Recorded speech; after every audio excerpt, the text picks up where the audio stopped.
It's actually very reflective of a day in the life of an APRN. I am in the call room at Greensboro's COVID Hospital, Green Valley. So this is actually our last night. We have 2 patients here right now, and the doors will be closed tomorrow. So that's big news for the Greensboro community. It's been open here. It's done amazing work for our COVID population during the pandemic. So I'm actually the last one on call here tonight. So it is very fitting that I'm here talking to you. So I'll talk to you about being a CRNA. We go way beyond just being airway experts and intubating patients. It's much more than that. Our mornings start early. In fact, earlier than I ever even imagined. In school, those mornings would start around 3:30 in the morning sometimes. Typically now I'm in the operating room by 6:30 at the latest. Our day starts by being in there, setting up our gas machine, making sure everything checks out, looking up our patients very thoroughly. That involves just what we see in Epic before we meet them. So looking at their allergies, their body size, past medical history, the meds they take at home, the last time they took those meds, past surgical history, past anesthesia history. I want to know how they did under anesthesia in the past, if that is available. That's very good for me to know because I can see what worked well, what didn't, how did their airway look in the past? Were they a difficult or an easy intubation? What meds did they require intraoperatively?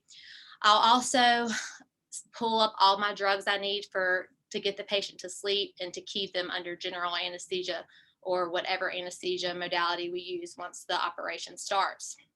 Once I have my room set up, I make sure I have also working suction. That's very important in anesthesia. We have a lot of airway secretions. A lot of y'all probably don't like those airway secretions. For us, we love them. That's our territory. Make sure we have oxygen tanks and boo bags. We always have a backup plan because we have to. We have to be able to secure the airway and have everything at our disposal if anything goes wrong, and it can happen very quickly. So our Pyxis functions as kind of as our crash cart. We have all of our emergency meds in there. We usually have an OR pharmacy nearby if we needed more epi, more calcium, more sodium bicarb. We have Zols outside and they'll just get wheeled in if we need to go ahead and defibrillate somebody. So that is all involved in the morning setup. From there, we go to pre-op, we meet our patient. So this is where we see, sometimes someone can look good on paper, right? And then you see them in person, you're like, whoa, this looks like a completely different patient. So that face-to-face time is very pivotal. It's also very important for us because we have such a brief moment in time to develop that patient rapport with them and make sure these patients trust us. So the pre-op time is also where we do our head-to-toe assessment. We have to do that. We need to know about all the body systems because under anesthesia, all of those can be manipulated. So it's very important for me to assess their cardiovascular history. Do they take a beta blocker? Have they had a recent MI? When was their cath done? Have they had an echo? What's their ejection fractions? Do they have severe aortic stenosis? I want to know all of those things because when we induce somebody under anesthesia and we're dropping their SVR, we have to know how they're going to respond or anticipate how they're going to respond. It's all about being a step ahead. From there, we want to know, of course, about their pulmonary history. Do they have asthma, COPD? Do they use albuterol daily? Renal, are they chronic kidney disease?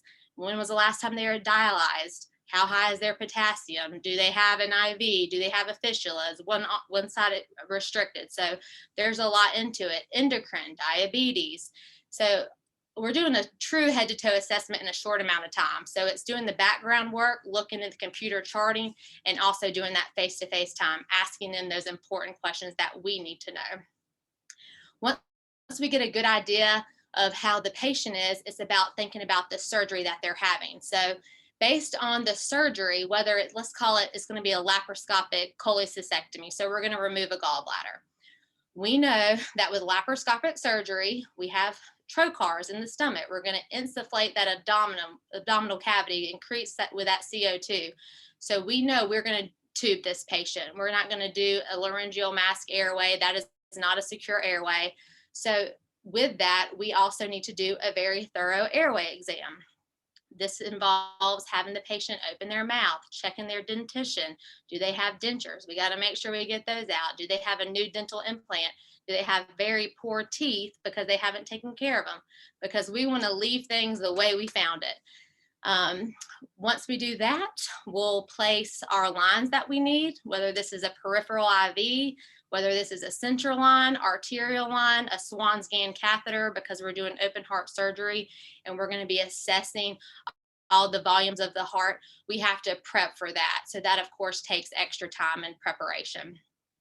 Once that pre-op period is done and we have the consent, all the patient's questions are answered, we're fully teed up and the surgeon has been through, then we'll go back to the operating room. This is kind of where we live. So this is a very well-oiled machine. We come at the patient like a pit crew. The patient gets in the room. They've had a little bit of Versed, so they're feeling pretty good. Usually they don't remember this part, which is sad because we do such a great job, but they don't remember us usually, which is a good thing. But we'll get them hooked up to monitors. We'll check before we put them to sleep, we'll check a blood pressure, look at their heart rate, pre-oxygenate them, which is very important. We try to do that 3 to 5 minutes of 100% FiO2 to really fill up those lungs. And then we'll go ahead and get them to sleep, intubate, secure the airway.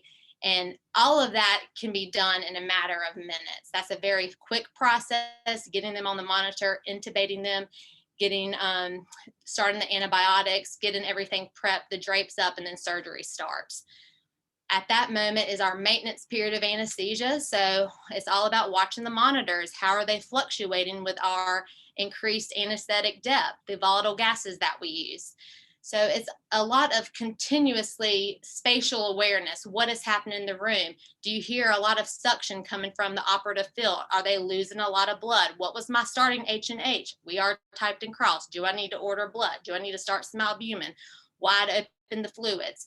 There's a ton of things that are simultaneously going on. On top of that, are they deep enough under anesthesia? Is their heart rate increasing because of what they're doing in the surgery, or are they actually having some sort of pain response?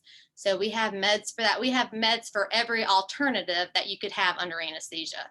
It is, in my mind, the safest place to be because we have everything at our disposal to use.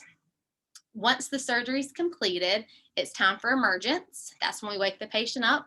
Well, once they are ready, once they have that anesthetic gas off, they're pulling nice big tidal volumes they were doing at baseline, their vitals look good, their respirations are good, we would extubate the patient, take them on to PACU and give a thorough handoff report to the PACU nurse.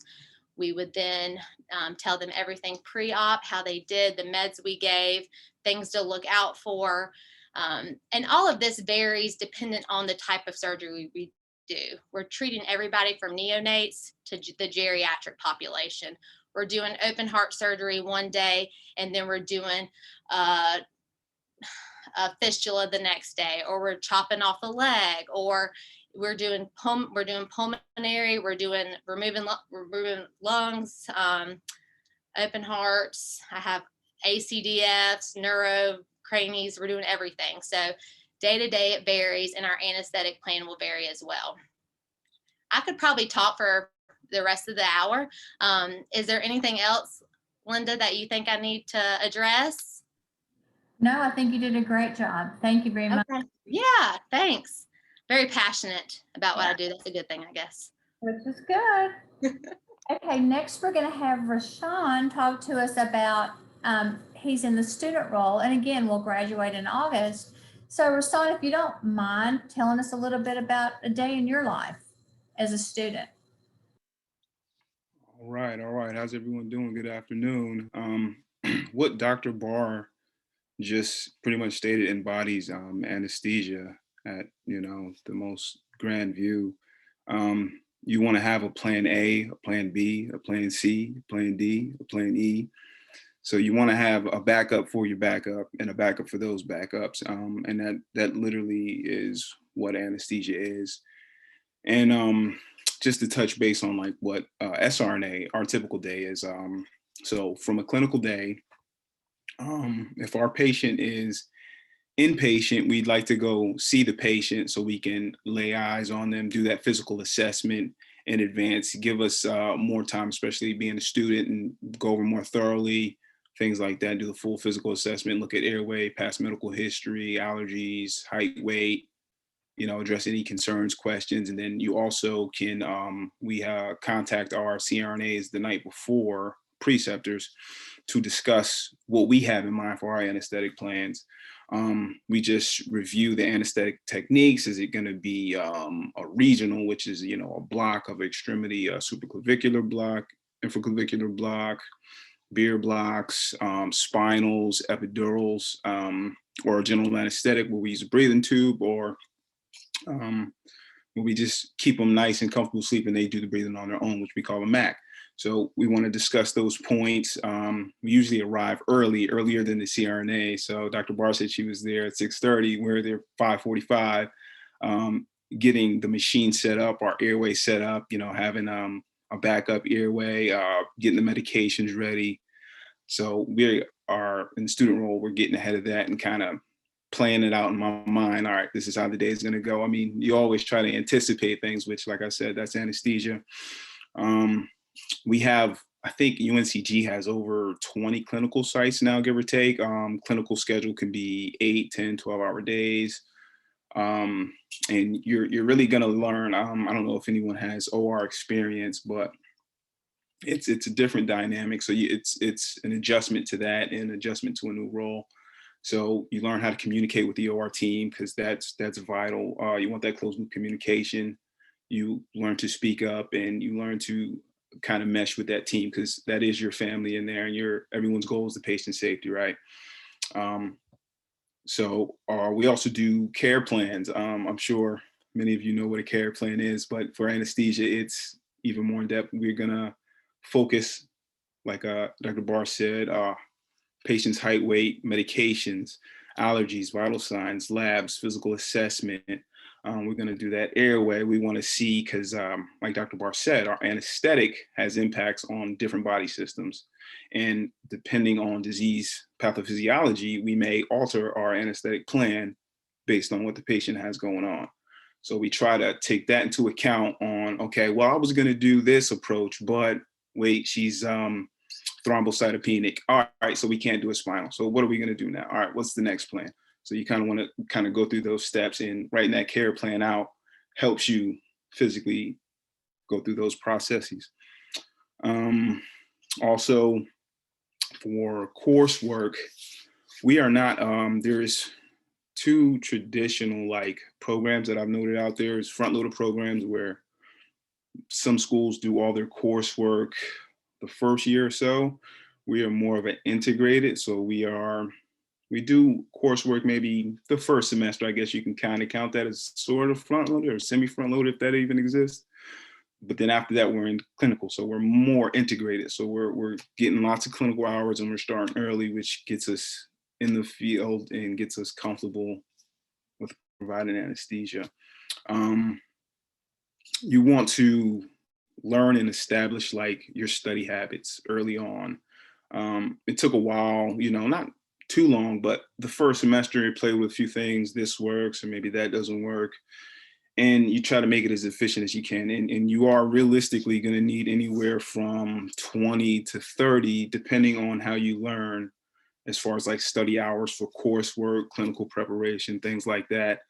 And I can't stress enough how important organization is, planning, but you also have to be flexible too. I think that is one thing that anesthesia is, if not anything else, is flexibility at its essence.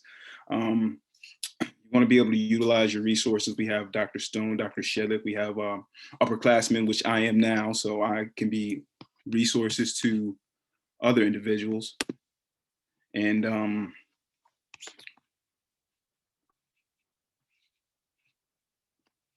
as far as our coursework, our coursework, our didactic is kind of planned. We go through body systems. We learn about the whole body, and then we focus on systems. We'll go through neuro, we'll have our cardiovascular, we'll do our respiratory, but we are still learning about the whole body at the same time, and how the different pathophysiologies interplay on each part of the system, as well as seeing things we may have not learned about yet in clinical, and kind of getting ahead and then seeing things we already have learned about in clinical as well when we reference back to some things, when we have these different patients, pediatrics, older adults, we kind of see, we see everything. The time commitment, there is a real school life balance. I mean, you definitely got to find time to take care of yourself. If you have a spouse, significant other, like I remember my interview, I brought my wife with me just so she can, you know, see, all right, like it's not just me in here. We're all, we're all in anesthesia school right now. So I brought her just to kind of get the experience so she can kind of understand, like, it's going to be tough, but it's possible. So you just want to have support systems in place that, I mean, that really helps. I mean, I have 2 kids myself, so having support system kind of helps a lot of the stress. And it honestly, it almost goes back to anesthesia. That's my plan A, my plan B, right? Plan C, having those support systems to kind of alleviate a lot of the stresses that can come along with school. And as far as preparation prior to applying for school, you want to keep your grades good standing. I did CCRN, ICU experience. I had cardiothoracic ICU, surgical ICU at the VA. You can also take, I think I forget what it's called, but there's a way you can take a few graduate courses. A few of my peers had taken graduate courses. So when we have these courses come up on our timeline, they usually are exempt from them because they already took them. So it helps you in a time aspect, man, and also helps your application kind of bolster it. Overall, I mean, the program, it's tough. It takes a lot of time. And at times it can be difficult, but it's not impossible. I mean, it's a beautiful thing. I mean, I'm so looking forward to graduation and being in the role of an APRN and do anesthesia. And it's, I mean, I don't know, it's just awesome. I don't know what else I'd kind of add to that. But is there anything else I can kind of iterate on, Dr. Stone? I think you did great, Rashawn. We've got already a lot of questions in the chat. So when we get to the question and answer period, you know, you'll certainly have an opportunity to answer those. But thank you so much. I appreciate it. Most certainly. Okay, next we're going to have Dr. Carolyn Hoskins talk to us about the adult gerontological nurse practitioner role. Well, first of all, I'm certified as a family nurse practitioner, but I have students in the AGNP role. But I want to make sure you understand the difference. There's really 2 AGNP certifications now. There's the primary care, which is what we have here at UNCG at the moment, and then there's acute care. So this is a focus on outpatient care to make sure you understand that. So just describe my day. It's a little bit of everything. It's like a box of chocolates. You never know what you're going to get. And you never know. And Courtney's laughing because she's been one of my students I've precepted. You just never know. And we get everything from birth to up 100 plus. And we get, being primary care family practice, we see whole families. And so we'll see relatives. And I've got kids now that are having kids and going to college. I've been there for so long. The main thing with primary care is, for me, where I practice, and each practice is kind of like different in what they need. For me, I do a ton of women's health. I'm the only female provider in the practice, and I do probably 90% plus of the women's health. I do see a lot of adolescents. I do a lot of chronic disease management. Acute care will have that as well. Health promotion, which is my passion, disease prevention. And the focus of this is we want to keep people as healthy as possible, to keep them out of the hospital, to avoid the surgeries, to avoid the other things that are happening to them as much as we can. We do a lot of wellness exams. So again, the focus is on chronic disease management, health promotion, disease prevention. We do a ton of physicals, do a ton of sports physicals. So it really is a little bit of everything. So if you get bored easy, you won't get bored in primary care, that's for sure. As far as where they work, let's look at a little broader picture. So as far as the AGNP role, when our graduates graduate, they go into all different kinds of fields. To give you an example, like for example, I'm in primary care family practice, long-term care, home health, specialty areas with adults and geriatrics, and that includes, I call them the ologies, cardiology, endocrinology, oncology. Most of our students, all of their experience, when they come in, for example, we have some in Courtney's class that worked in oncology. When they graduate, they're going to go back into oncology. That's their passion. So we do have people going to specialty areas as well. But palliative care, hospice care, community clinics, health departments, federal community centers. So we have a variety. And think of the AGNP primary care role as your base. It's a very marketable role because it can go so many different areas.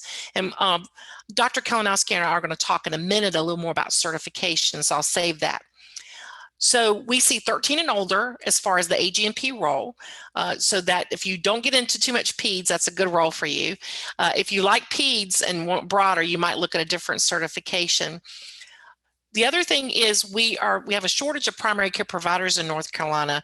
As you may know, North Carolina is a very rural state. Like 80 out of 100 counties are rural. And it's definitely a primary healthcare professional shortage across the state. I think there's only 3 states out of 100 that does not have a shortage. That's it. So we really need to get people out in the community, and the APRN role, especially nurse practitioners, are in a very good position to fulfill that role. And we're hoping in the future we can get more NPs out in the communities to provide care because it's desperately needed. Things about my day, let's see, I'll see patients. I have my chart message. I'm sure you guys may be familiar with my chart. So now we get patients communicating directly. I have labs, messages, refills, knocking on the door, nurses got a question, different things. So just like every practice, whatever practice it is, it's very busy and there are times it's very hectic. But I love it. I have the same passion that I've heard from our previous speakers from my field. I absolutely love family practice and being there. It's just rural health is the thing for me. So, and that's the good part about this. It's something different for everyone and you can find your passion somewhere. So I think, is that enough, Miss Linda? Okay. Yeah. All right. So I'm going to go ahead. No. Because we're gonna have to give Courtney something to talk about. Oh yeah, she might talk about me. I don't know. So we'll see if that goes in a minute. So I'm gonna and then give Courtney the floor. All right. Well, hello everyone, and thank you for letting me be here today. So first, I actually wanted to address really quickly why UNCG. I feel like there are a lot of adult gerontology nurse practitioner programs out there, a bunch of online programs. And so why did I choose UNCG? And first of all, I wanted personally a program that had a classroom setting where I could have a hands-on experience and also be able just to quickly raise my hand to get clarification on something in the lecture and not have to send an email referring to a certain, recorded lecture, or it was just a very, quick and easy way to get clarifications and my questions answered, but also have the online component so that I could continue working some throughout the program. That was really important to me. I also received my BSN from UNCG, so I was already really familiar that their instructors are so supportive and really respect the personal nursing experience that each student brings to the table. So I really enjoyed that about the RN to BSN program that I was in previously. So to talk about your typical clinical day, so clinicals start in your second semester and continue throughout the entire program. As a third year student, your clinical day looks a little different than first year. The expectations are not quite the same, but generally go in, look at the schedule for the day, and kind of pick out, as a third year student, the patients that are going to benefit me the most at the end of the program. So that would be skills that I can always practice on, like PAPs and, physical exams, that kind of thing, or patients that I may not have had a lot of experience with and could use more experience with, like maybe I haven't had a lot of GI patients or things like that. So I pick those patients out. But as a first year student, you're, pretty much anything is going to be helpful. So you just kind of space your day out. But when I see the patient, so I go in by myself and I talk to the patient, find out why are they here? What's been going on? What's the story? What are the details? Do my physical exam on the patient. And then when I leave the room, I take a couple minutes to prepare a plan for the patient. And that includes, any treatments that are pertinent to the patient's case, medication, educations, are they up to date on their immunizations, that sort of thing. And then once I've created that plan, then I go to my preceptor and I give them a full report. This patient presents today with this, this, and this. It started 2 weeks ago, and I give them a full report on the patient and then present my plan to them. So then the preceptor goes to see the patient behind me, and they do their own, physical assessment and see the patient.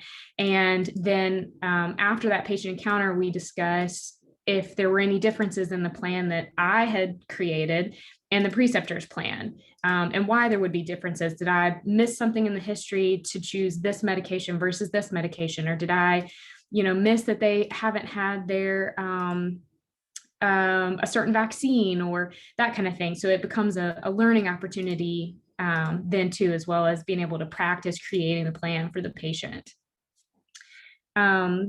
One other thing I wanted to touch on is something that Rashawn was speaking about earlier, and that's time management. So in this program, it is just as important for time management as well. And, every semester looks very different. Every week in the semester looks very different. But as a general rule, I basically on my days off set aside like 6 to 8 hours a day for school. And that could mean doing assignments, that could mean doing readings, that could mean just studying, just reviewing things. And then if I need to tack things on to my work days, I do that, but I'm usually pretty exhausted when I come home from work. So I try not to do that. So I'm more successful by tacking everything on to my days off. But again, every week's different, and that can change. And I think Rashawn was also talking about the flexibility, and that is huge. You definitely have to have, like he was talking about, having a plan, but also being incredibly flexible as well. One last thing I wanted to discuss is any advice for any of you thinking about applying to the program. And the biggest piece of advice that I would say is to make sure that your personal life is as settled as possible. And what I mean by that is, do you have support systems? Who are those support systems? Do they understand what that role means? Do they understand what you will most likely need from them? Who are your people that is going to, provide dinner, make dinner for you when you have an assignment due that night? Or if you have children, who's going to pick your children up if you have an assignment that needs to be done, or, a time-sensitive email or things to address for school? Making sure that your significant other knows how much this is going to, not only take your time, but your mental capacity and emotional efforts into this, and just knowing that your support systems understand the roles that they're going to play in your life to support you. Also, I think it's really helpful to have conversations with your employer ahead of time to say, I'm most likely going to need to be part-time, or, drop down my hours. Go ahead and have those conversations so that all of that is settled. And if all of that is settled and you're just trying to find the perfect time to apply, there's not going to be one. I can tell you right now, there will never be a perfect time that you just say, now that life is perfect, I will apply. You just kind of, if all of that's settled, you just have to take the leap. That's what I did, and here I am. And I think that's it, in case anybody has anything they wanted me to cover. No, I think that was great, Courtney. Again, we'll have questions and, for you to answer later. So thank you so much. Mm-hmm. And so now a lot of your questions, and thank you all for putting your questions in the chat. And like I said, we'll get to those in our question and answer period. Some of them may be answered in some of our upcoming parts that we're going to talk about. And the next thing is Dr. Hoskins and Dr. Kalinowski are going to talk to us about really the additional nurse practitioner roles and certifications. You know, there are quite a few out there, and certainly, you know, that's something that many of us don't understand. And so I'm going to turn it over to both of them, and, you know, thank you. I think I'm going first. I can't remember. Okay. So I think we're including some links because we can't possibly go over all of them. There's so many, from the CRNA to nurse midwife to different NP certifications. Advanced practice nursing has exploded, and there's so many possibilities. I do want to say two things about the program we have here. It's adult geriatric, because you specialize in geriatrics. We have a geriatric specialty course, and with the explosion of the geriatric population in our country, there's definitely a market for that. So I think if I had to say anything, I'm just going to say this briefly. But first of all, look at your end goal. Whatever it is you want, when we're talking about all these things, how do you get from A to B? So and the second thing is look at marketability. So for the NP role, especially, if you say, I want to be a neonatal nurse practitioner, be careful, make sure it's your passion. As Dr. Shadlick said many times, you got to look at your passion, because if you don't have a passion for this, you won't do it, because it's tough and it needs to be tough. So, so the marketability is what you want to look at. So if you become a neonatal nurse practitioner, you've really boxed yourself in. You've got to make sure that's what you want. But there are some like the AGNP and FNP and different ones that are broader and let you build on that. And just like for all of us, we can go back to school and get different certifications. I can add to my FNP and go back and get the postgraduate certifications. So for example, the Psych Mental Health Nursing NP, I can do that. So make sure when you make a decision that you look at your end game. What is your end goal and how do you get there? And so that will help you decide which direction to take. I think that's my best advice. Dr. Kalinowski. Hey everyone, I'm just going to talk a little bit about the psych mental health nurse practitioner role, and also just a little bit about the programs that might be available if you stay here in North Carolina, but also these programs might be available in other states as well. So just as some background, my experience is in long-term care facilities. So I go out to skilled nursing facilities or assisted living facilities, and I am really going to the patient that it might be difficult for them to get to a psychiatrist, or there might not be a psychiatrist in their county. So sometimes these are in rural areas, or sometimes these are in areas where it really is difficult for that, especially a geriatric patient, to access that kind of care. So if you choose this route, you will be specializing working with patients with psychiatric illness. And this could be anything from depression, bipolar disorder, schizophrenia, to dementia-related behaviors. So you're really there a lot of times as a consult if you're in my kind of role, but also if you could be inpatient and you could be in the front line of providing that crisis intervention care.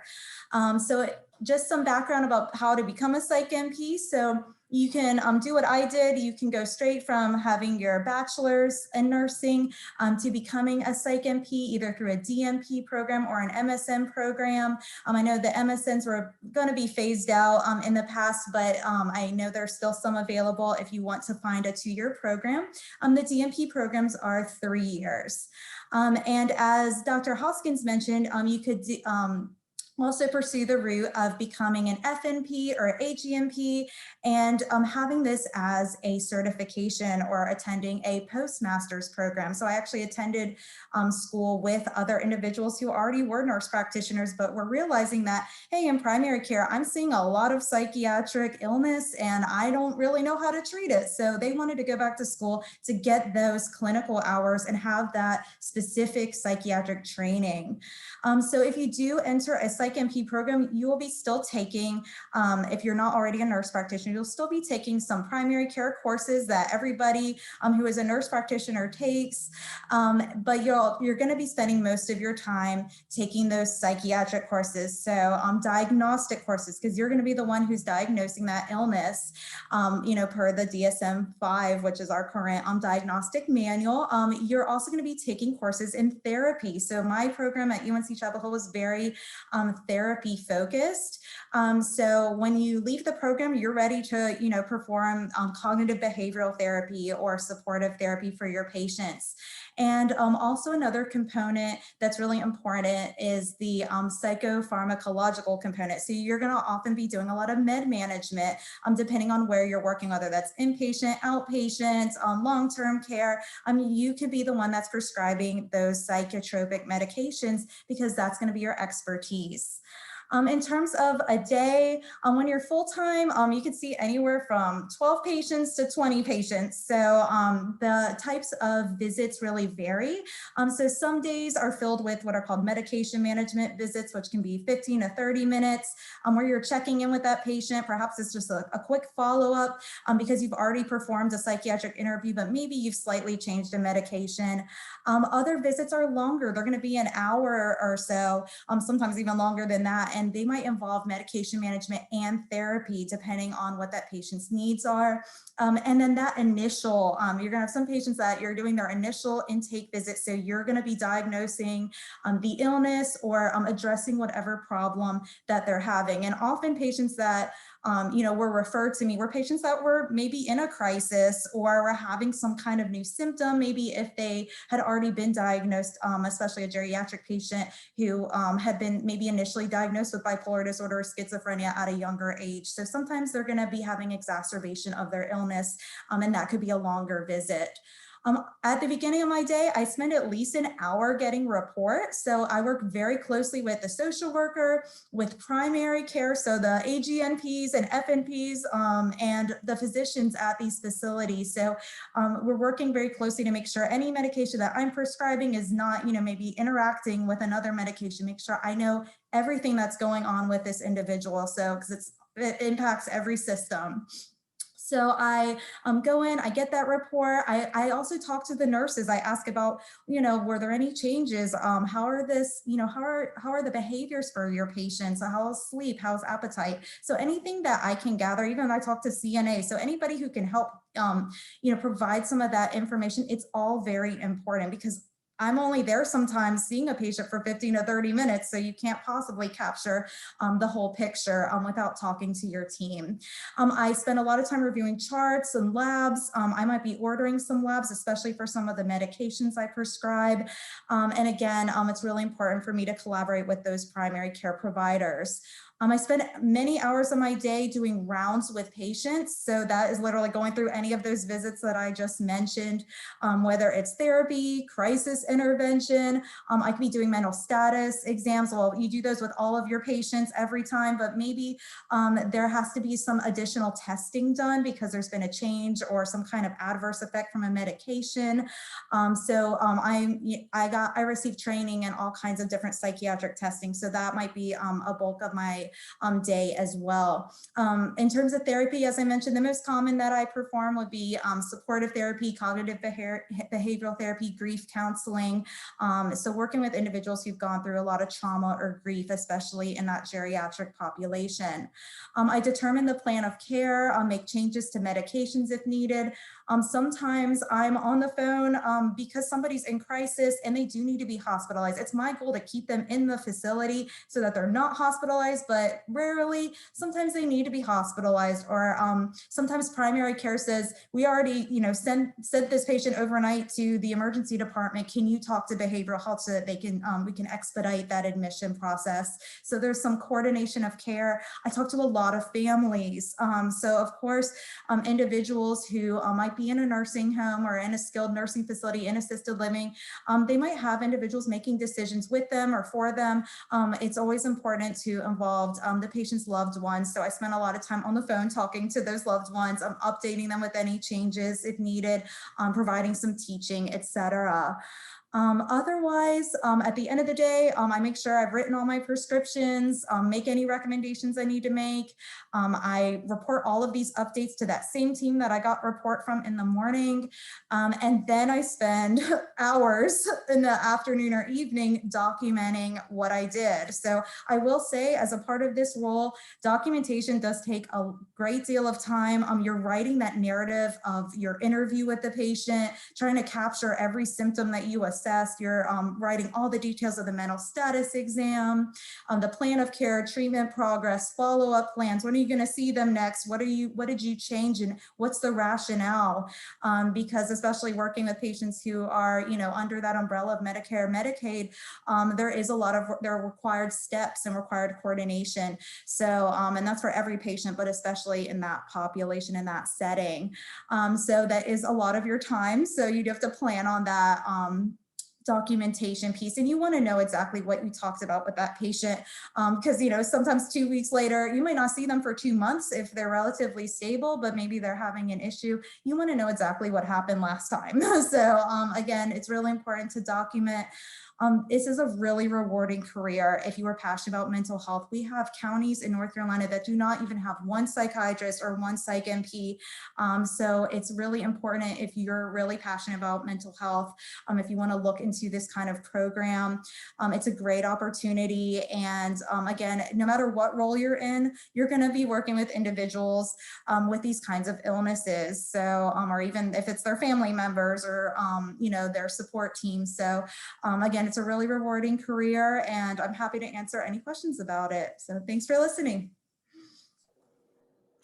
Thank you so much, both of you. So now we're going to, before we get to our question and answer period, we're going to talk just a little bit more with Dr. Schelig and Dr. Hoskins about some additional information, things to consider in pursuing this degree, one, and each one, maybe one over the other, what are the things. We do have quite a few questions who are at that, where they are asking about steps that they would take in order to, explore their interest in these programs. So if you all could, talk about that, we'd greatly appreciate it. And then we'll get to our question and answer period.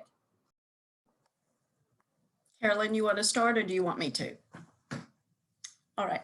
I just want to touch base with each and every one of you. Thank you once for your time this evening. And more importantly, thank you for considering advancing your degree as you are right now. I know you're finishing, maybe almost getting ready to finish in May, and maybe have another year or so. I don't know each and every one of you individually, but hopefully one day I will get to know you individually.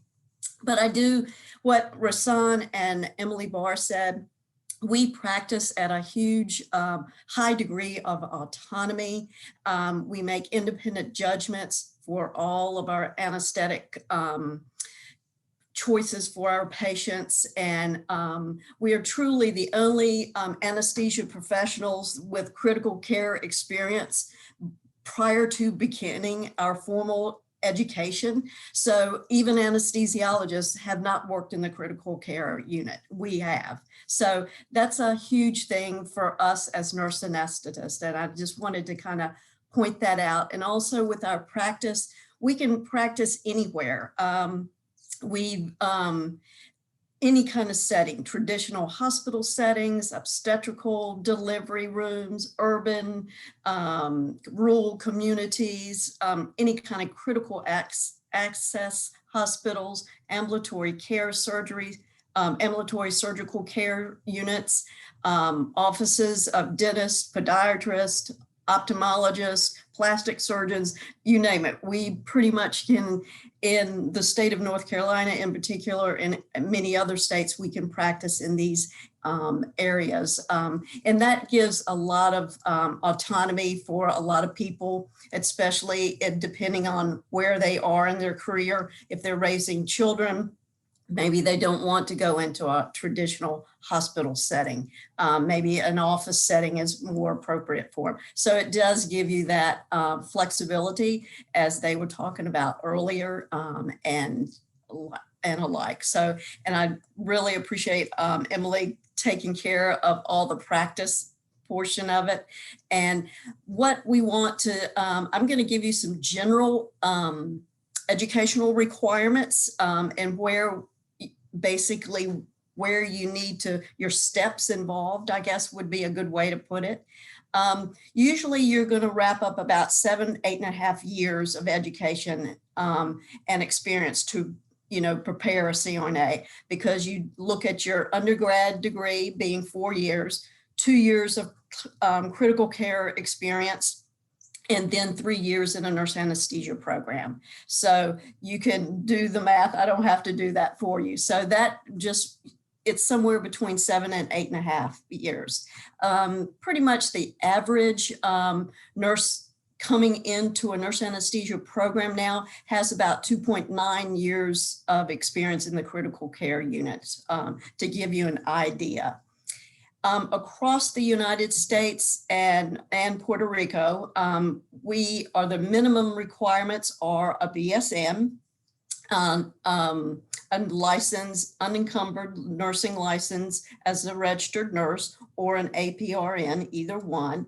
You have to have a minimum of 1 year critical care experience. And I have just said pretty much the median is 2.9 years for most students. You will have to, right now until the year 2022, which is around the corner. If we haven't looked lately at our calendar, it's around the corner. Right now, we still do have a few master's programs left. We have, out of 124 nurse anesthesia programs, 102 are already at the doctoral level. So that can just give you an idea of, you can still enter a master's degree program now, which might be anywhere between 24 and say 30 months. And whereas a doctoral, you know, can be 36 months to 51 months, depending on where it is in the United States and what, you know, the program has set aside for their degree, you know, at that institution. You also, once you finish either your master's or your doctoral degree, that you will need to take a certifying exam, and that will allow you to practice in the state. You will have your RN licensure in the state, and then you'll have a certificate to practice nurse anesthesia in that nationally, and just have a state licensure. Pretty much active, you know, like I said, we have 124 programs, and there's several under capability studies. So we probably will be approaching about 128 programs in the very near future, because many are in the process of opening, you know, and trying to get a capability study done. And for our program here at UNCG, we require the BSN, like I talked about. Also, we require a minimum GPA of 3.2. We also require the graduate record examination, or the GRE, or if you would like to take the MAT, the Miller, you can take that as well. And that needs to be taken within 5 years of your application as you start your application process. We require the disciplines of BLS, ACLS, and PALS. We also require the CCRN, which is a certification in critical care nursing. And you have to have in your undergraduate degree, and I know from UNCG, you have all these items. So you have to have a satisfactory completion of a health assessment course, an undergrad chemistry course, and then also a statistical course as well. Any kind of, some people, students get a little bit trapped in this, and I hate it for them. A lot of high schools during their AP coursework will allow them to test out, if you will, of certain things such as statistics, or maybe even a chemistry, and that's not accepted at our program. So you really need to take the course, because we have found that is not as rigorous as a taking the course itself. And it kind of sets the student up for failure. So we don't want that to happen. Like I said, at least 1 year, we require at least 1 year of critical care experience as well. And that's pretty much, and two, we like you to shadow a CRNA, at least 2 shadowing experiences, and that can be in a traditional hospital setting, which is more advantageous for you because you can really get a variety of cases that you could see, which would be open heart, thoracotomies, and then more simple gallbladders and things like that. If you do your shadowing experiences in office-based anesthesia, you're not going to get a good idea of what we can do. So I would recommend for you to do that shadowing experience in a traditional hospital setting. And I'll be looking forward to some questions, and I'll turn it over to Carolyn. Thank you. Dr. Shedlick did an awesome job of describing the basic requirements. So it's the same thing for the AGNP program, especially the GPA and the courses. We do the same things. A few things, we do not require a GRE or MAT, and that's pretty typical of most of the nurse practitioner programs. If you look at comparing them across the state. Our students, it's a little bit different in the sense that our students come from everywhere. They do have to have a BSN. They have to have 1 year working experience, which is a good thing. You want to get out there. The interesting thing is we have them from everywhere. We have a lot of students from acute care. And part of it is they'll come saying, look, I want to do something outpatient and prevent my patient from getting to critical care. So that's what we see. And it's a real big transition for them because they have that. And I used to work critical care many years ago when dinosaurs roamed the earth. I did work in critical care. But with this, though, it's a different mindset. And so you've got to switch that critical care, acute care brain to outpatient primary care. And it's a struggle for the first, but once they get it, they've got it. So pretty much, I think I jotted down notes. We do work autonomously for the most part. Like for me, I see my patients. I have my patient load.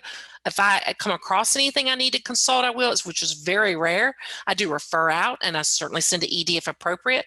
But I function independently, just like they were talking about. And it's basically we need good quality advanced practice nurses in all areas.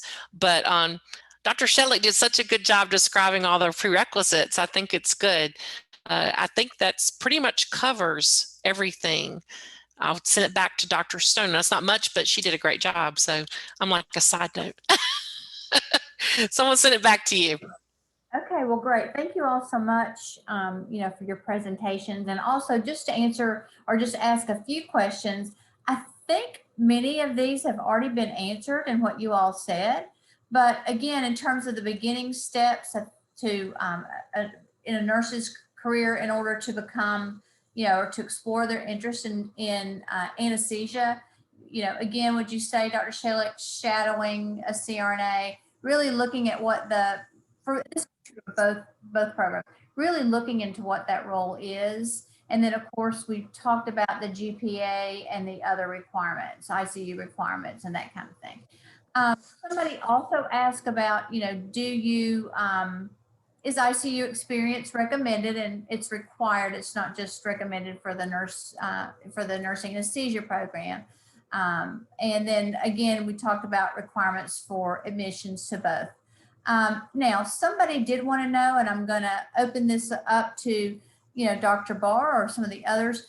Does the anesthesiologist or the CRNA get informed consent from the patient?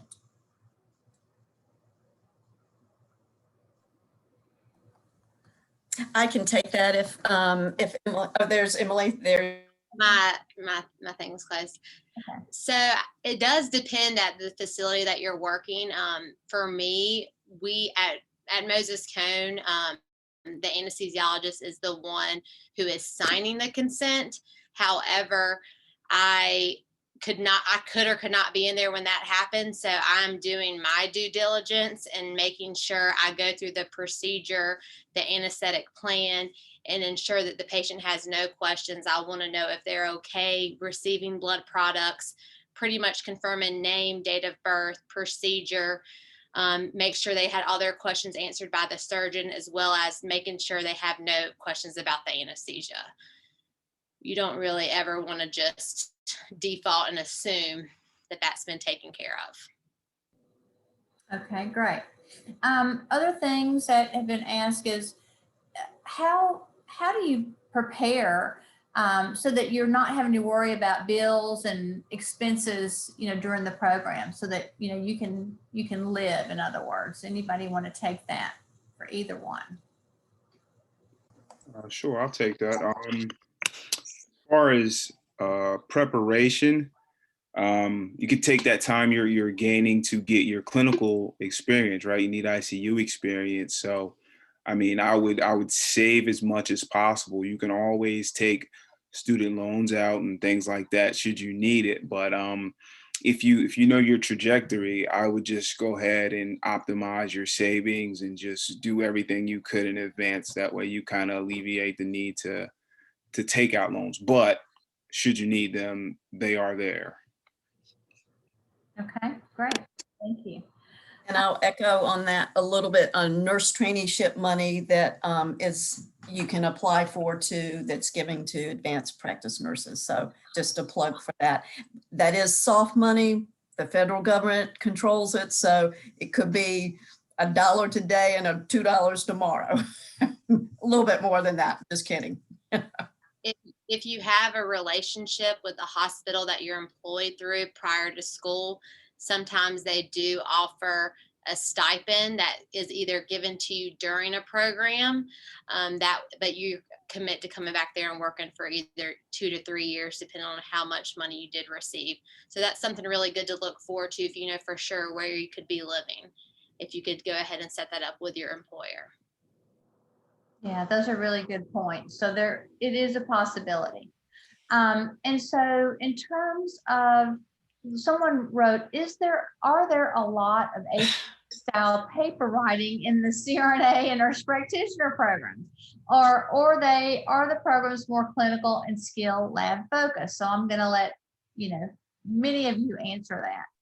I can answer for the Psych Mp.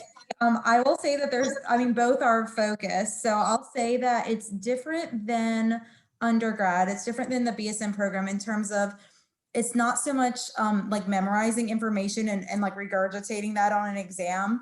Like some of our exams were interactive, where we would have to go, perform a psychiatric interview and diagnose the patient literally in front of our peers and in front of our instructor.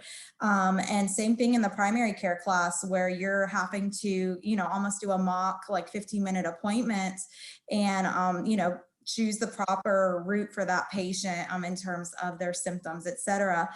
There are, especially on the DNP side, so if you pursue the Doctor of Nursing practice, a lot of that involves paper writing. You're doing a major capstone project, which does involve several revisions and several steps in completing a rather long paper that is in APA format. So I would expect to do a lot of writing. However, there are a lot of writing resources at all the schools. Like I know we have our writing center here at UNCG, but even, at Chapel Hill, there are writing centers and there are people there to assist you along the way.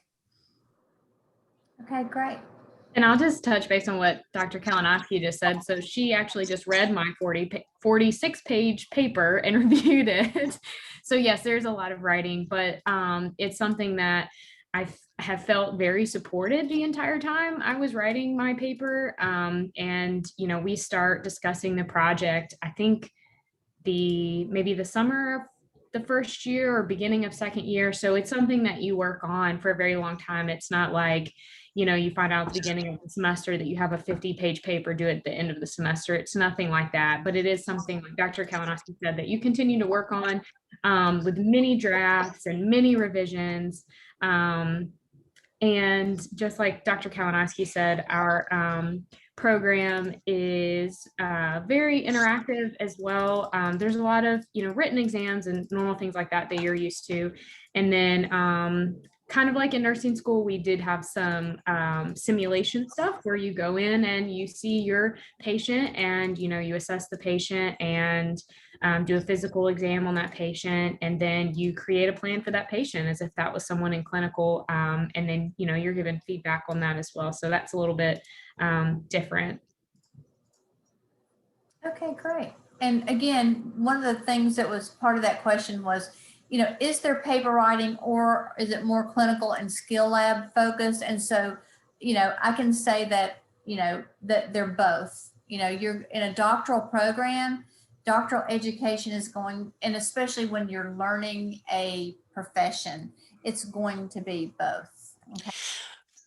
Linda, for the AGNP program, I think it's 715. It's over 700 hours of clinical. Now, some of that simulation, especially with COVID, we hit a real big, interesting roadblock there. So that's clinical hours in the clinical area in addition to everything else. And so there are skills. It's a little bit of everything, as they said. And of course, Courtney did a great job describing the DNP project, your doctoral project. So it's a little bit of everything. It's not easy. It's advanced practice nursing. It's called that for a reason. So not trying to scare anybody, but it's a tough program. Yeah. Yeah. And I just wanted to share real quick too. It's the same in the Psych MP program. So you're doing about, you know, somewhere between 600 and 700 psychiatric specific hours. So literally doing those psych visits and learning how to do therapy, learning how to do that med management. So you are doing a lot of clinical hours. But that being said, I was able to work part-time during my program. I worked 24 hours a week. So this is an example. I know it's different than CRNA, but I know some of the other students were sharing that they might have been working even in like the AGNP program. So if you choose some NP programs, you might have that opportunity to work part-time. Okay, good point. Dr. Shalik, do you want to talk about the clinical hours in the nurse anesthesia program? Yes, we have obviously what Rashawn had said earlier, we're semi-front-loaded in that first semester, but that clinical starts that first, you know, January of your first year, and it tracks through until the day you graduate, which is in August, 3 years later from which you entered the program. And we do have 3,080 clinical hours. And mainly, why is that compared to why so many hours is we have the COA, which is our Council on Accreditation of Nurse Anesthesia Programs. We have set requirements that we have to do so many hearts, so many, like obstetrical cases, so many analgesia for labor cases, and certain spinal epidurals, you know, A-line insertions, IV, you know, we have to have a bare minimum of 100 IV starts, you know, and you can't start counting until you get into the program. It's not the ones you count in, you know, when you're an RN, you know, working in the unit or anything like that. So it takes that amount of time to accomplish all the requirements that are set forth by our accrediting body. And that's an excellent point, because that's why I know that I've sat in on some admission interviews that you really can't, that you see the difference about the number of hours, while you really can't work when you're in the anesthesia program. The AGNP, most of our students are working full or part-time. And again, it depends, like Courtney was saying, depends on life situation. If you got small kids at home, or, you know, people come from different areas, but that's the big difference. It's not easy either way, but the clinical demands of that program are intense, but they should be, and rightfully so. Okay, great. We have a question. Is chemistry required for the nurse practitioner program? As a prerequisite, I think. We look at biology, anatomy, health assessment, stats. I can't remember specifically chemistry being mentioned for us, as far as what we go back into looking at prerequisites. It's not on our list of admission requirements that I can remember. Okay. I tell you what, I'll look while y'all keep talking. Okay. I can actually answer that because I did not take chemistry. So, well, there you go. I didn't think it was. Thank you. Okay. Someone has asked, when is the best time to shadow a nurse practitioner or a CRNA if we're thinking about going into one of these areas? should we wait until we are actually working as an RN to do this, or can they do it as a student, like an undergrad nursing student? I would say any opportunity, given our circumstances. We're coming off COVID, thank goodness, but if you have the opportunity now, grab it. That's how I would, and so you can start really dissecting what you want to do, and then get out and then start working as a registered nurse, and then look at it again, because your mind, you could change your mind, between now and graduation, and then after you're working for 6 months. I agree. I've had high school students, college students shadow me, different people calling. You just have to get the HIPAA thing signed, but they go with me from room to room. So I've had different ages and different people come through. So I agree, totally agree with Dr. Shedlick. If you get opportunity and see a variety of things, you know, make sure you see all sides of it and get a clear picture so you can choose your path. Okay, great. For licensure exams, how does it work when someone decides to work outside of the state? Do they have to take a different state exam? Well, as far as the CRNA is concerned, if this is a kind of a global question for both aspects, AGNP and CRNA, you are a registered nurse in that state. So you need a state licensure as a registered nurse. And then your certification, your CRNA certification, will carry you anywhere in the United States and Puerto Rico. So, but you have to be licensed as a nurse in either a compact state, or if you plan to reside in that state, it is best to go ahead and get the licensure in that state, versus, being covered under like a compact. You would need to do that. Okay. Is the same true for your certification as nurse practitioners too? Same thing apply? Yes. We have compact states and they have agreements between them. But if you go out of that, you do need to go to the State Board of Nursing in that state. And remember, the other thing too is each state has different rules and you have to abide by. That's the tricky part for all of us is unfortunately, several states are getting ready to get rid of physician supervision. So that'd be cool. But right now it depends on the state you're in. And we all know that. And you have to know your state law and you have to know your rules and regulations that govern our practice wherever you're practicing at. Okay, great. Now, someone's asked, if pharmacology is your weakness, should that be a deterrent for pursuing being a CRNA, pursuing a nurse anesthesia program? I would say, Emily, you want to take it? No, it's fine. It's intimidating. I was just gonna say it is intimidating, but just like with everything, the more you are around something, the more familiar you get. And, I do feel like anesthesia is glorified pharmacologist, if that even makes sense. But you just have to know every type of drug. But when it's in your wheelhouse and you're using them daily, it's something that you get more acquainted to. So I wouldn't let that be a deterrent. I was a deterrent because I couldn't even do IVs well before I went to anesthesia school, because I was in the ICU and everybody had pitting edema and central lines. And now I feel like I can do an IV with my left hand and my eyes closed. So don't let that be a deterrent. And in our program, we have 4 different semesters in pharmacology. So that's why we are applied pharmacologists in our practice, Okay, here's for anyone. If you have an advanced practice license, do you still maintain your RN license? And I think that was answered, but yes, that is.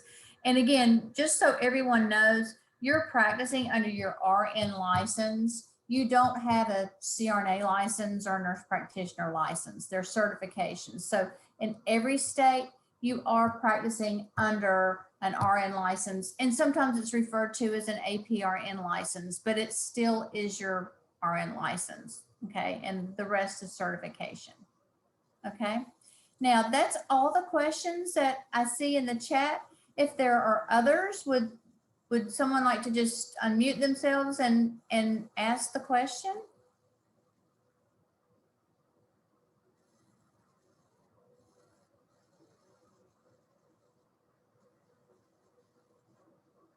Okay, so I don't see any hands that are raised, but thank you all so much for joining us. Thank you all speakers for, telling us about the different programs and the different roles. Really appreciate it.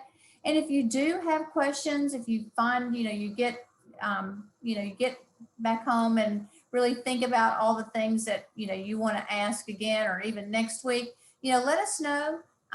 We certainly are here. We can share our emails with you. And give you the information that you need. And as Dr. Shedlick and Dr. Hoskins, Dr. Kalinowski, and others have said, we look forward to seeing you hopefully apply to our programs here at UNCG.